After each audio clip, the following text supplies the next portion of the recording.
संकटपूर्ण अवस्था वृद्धा महिला वृद्धा मार दुख बुझिब किए। एमिति एक घटना देखिबाकू मिलुछि कलाहांडी जिला जयपाटना ब्लॉक अंतर्गत पाइक केंडुमुंडी पंचायतर सेही ग्रामरे जणे वृद्धा महिला संकटपूर्ण अवस्था आर्त चित्कार करुछि। तांकर केही मध्य नाहंती जहा फलरे से रोगाग्रस्त हेई घरे पड़ी रहुछंती। तांको दुख बुझिबाकू किए नाहंती।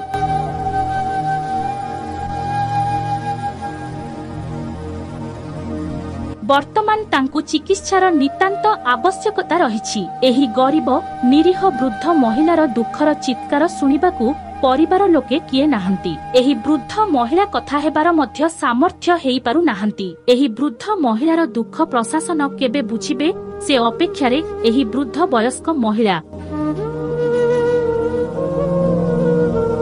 गार साधु परिवारर केते जण रहिबारु एही वृद्ध वयस्क महिला को खाइबाकू मुखे देइथिबारु से दिनरे गोटे ओली भोक मेंटाउछंती। न्यूज प्रसारण परे प्रशासन तत्परता देखाई एही वृद्धा महिलाटाकू केते दिन मध्यरे डाक्तरखाना रे भर्ती करी चिकित्सा करुछंती ताहा देखिबाकू बाकी रहिला।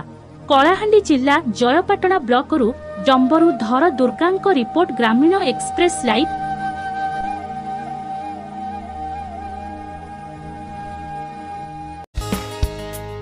आमो चैनल को लाइक एवं शेयर करंतु।